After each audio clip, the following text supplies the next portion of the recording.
খাইয়া ফেলছে। এখন কিছুদিন পরে তাবলিগেও গিয়া মোটামুটি একটু হেদায়েত আইছে।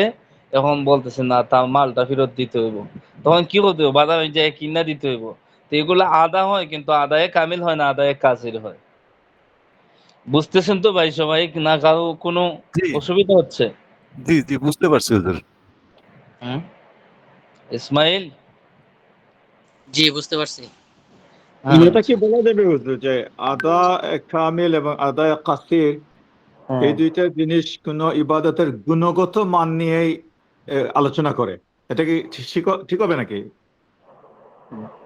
কথাটা আমি বুঝতে পারি না। একটু হ্যাঁ, গুছাইয়া বলতে বলেন। যে আদায় কামিল এবং আদা কাসির জিনিসটা কোন ইবাদতের গুণগত মান নিয়েই আলোচনা করে থাকে।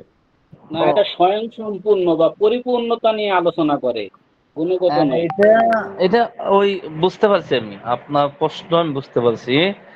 যে আপনি যেটা বুঝাইতে চাইছেন, আমি যেটা বুঝছি আপনার কথাতে, যেটা যে আদায়ে কামিলের ফজিলত, আদায়ে কাসিরের ফজিলত, দায়বদ্ধতার দিক থেকে দুটোটা সমান না পার্থক্য আছে? এগুলোই তো বুঝাইতে চাইছেন।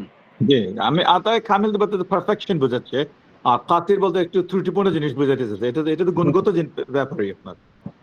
জি জি জি, গুণগত দিক থেকে, গুণগত দিক থেকে। এখন মনে হয় হুবহু একটা জিনিস, আর এখন ওইটা নষ্ট হয়ে গেল, এখন আরেকটা জিনিস। বুঝলেন? আদায়ে কামিল মানে এটা পূর্ণাঙ্গ গুণ, আর আদায়ে কাসির মানে মূল জিনিস ঠিক আছে কিন্তু গুণের মাঝে সমস্যা হয়েছে। জি জি জি ঠিক আছে? জি জি হুজুর। হ্যাঁ। কামা গাসাবাহা, যেমন যেই মাল সে গসব করেছিল, যেই মাল সে আত্মসাৎ করেছিল, চিন্তাই করেছিল, হুবহু এটা পৌঁছায় দেওয়া। এখন আসতেছে মূল আলোচনা। এখনের আলোচনা হইলো সবচেয়ে বড় গুরুত্বপূর্ণ। তখন তো উদাহরণ দিল। এখন কত হইলো এমন হইলে কি হবে না হবে। যে ওয়া হুকমু হাদা নওয়ি আই ইয়াহকুমা বিল খুরুজি আনিল আহদাতি বিহি ওয়া আলা হাদা কুলনা। এটা ভিন্ন আলোচনা, এখান থেকে ভিন্ন আলোচনা। এখন বলতেছেন যে এইভাবে যদি দিয়ে দেয়, গসবকারী গসবকৃত মালকে, যেই মাল সে গসব করে নিয়ে আসছিল, হুবহু মালটা যদি সে দিয়ে দেয়, তাহলে, এবং চুক্তির সময় যেইভাবে ক্রেতার সাথে আপনি চুক্তি করছিলেন, যেই মালের উপর ওই মালটা যদি মুশতারি হুবহু দিয়ে দেয়, এবং আপনি আল্লাহ তাআলার ফরজ বিধান নামাজ যদি আপনি সময় মতো জামাতের মধ্যে পড়ে ফেলেন, তাহলে আপনি আপনার উপরে যেই ওয়াজিব সাব্যস্ত হয়েছিল, এই ওয়াজিব থেকে আপনি বের হয়ে গেছেন। মানে এই দায়িত্ব থেকে আপনি বের হয়ে গেছেন, ওই দায়িত্বটা আপনার জিম্মায় আর নাই, আপনি আদায় করে ফেলছেন।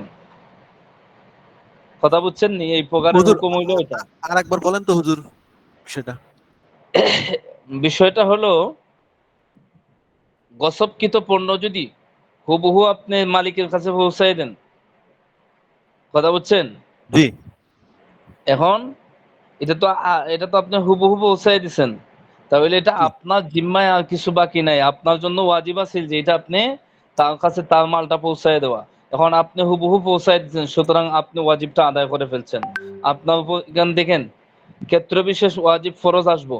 নামাজকে যদি আমরা বলি ওয়াজিব, জোহরের নামাজ, আসরের নামাজ, এখানে কিন্তু হবে না। আর ওয়াজিবের ব্যবহার তো আপনারা জানেন, কোথায় ফরজ কোথায় ওয়াজিব হইছে, হেদায়েতে গেছে না? স্মরণ নাই? হেদায়েতে তো গেছে। যাকাতকেও এক জায়গাতে ওয়াজিব বলছেন, কিন্তু এই ওয়াজিব দ্বারা উদ্দেশ্য কি? ফরজ। ফরজ। এটা এটা ক্ষেত্র বিশেষ ভিন্নতা আসবে। তাহলে অক্ত মতো নামাজ যদি জামাতের সাথে আদায় করে ফেলে, তাহলে তার উপর যে জিম্মাদারি ছিল সে জিম্মাদারি আদায় করে ফেলছে। চুক্তির সময় যেই পণ্য নিয়ে চুক্তি করছে, এই পণ্য যদি মুশতারির কাছে, মুশতারি বুঝেন তো? জি, বিক্রেতা হ্যাঁ, ক্রেতা, বিক্রেতা ধরনের ক্রেতা। ক্রেতা। ক্রেতা, ক্রেতা। হুম। মুশতারির কাছে যদি হুবহু পৌঁছায় দেয়, তাহলে তার উপর যে একটা দায়িত্ব ছিল, ওয়াজিব ছিল, সে হুবহু সে ওয়াজিবটা আদায় করে ফেলছে। এটার আর দায়বদ্ধতা তার মধ্যে নাই, সে গুনাহগার হবে না। জি, বুঝতে কথাগুলো পারছি। ক্লিয়ার? বুঝতে পারছেন? জি জি আপনি যখন বুঝতে পারেন তখন আমার এটা শান্তি লাগে, বুঝছেন? এগুলা কিতাব সর্বমহলে পড়া নিয়েও মুশকিল, বুঝছেন? আর এর আগে তো আপনারা কোনো কিতাব পড়েন নাই তেমন, এজন্য একটু কঠিন কঠিন মনে হয়। উসুলুল ফিকহের এইটাই আমাদের প্রথম কিতাব হুজুর। আর কঠিন হওয়ার তো কথা নাই, এইভাবে এত সবচেয়ে সময়, যত সময় ধরে আপনাদেরকে পড়াইতেছি এত সময় নিম্ন 3-4 পৃষ্ঠা পড়ায় শেষ করলাম না। ইল্লাল্লাহু কথা বুঝছেন?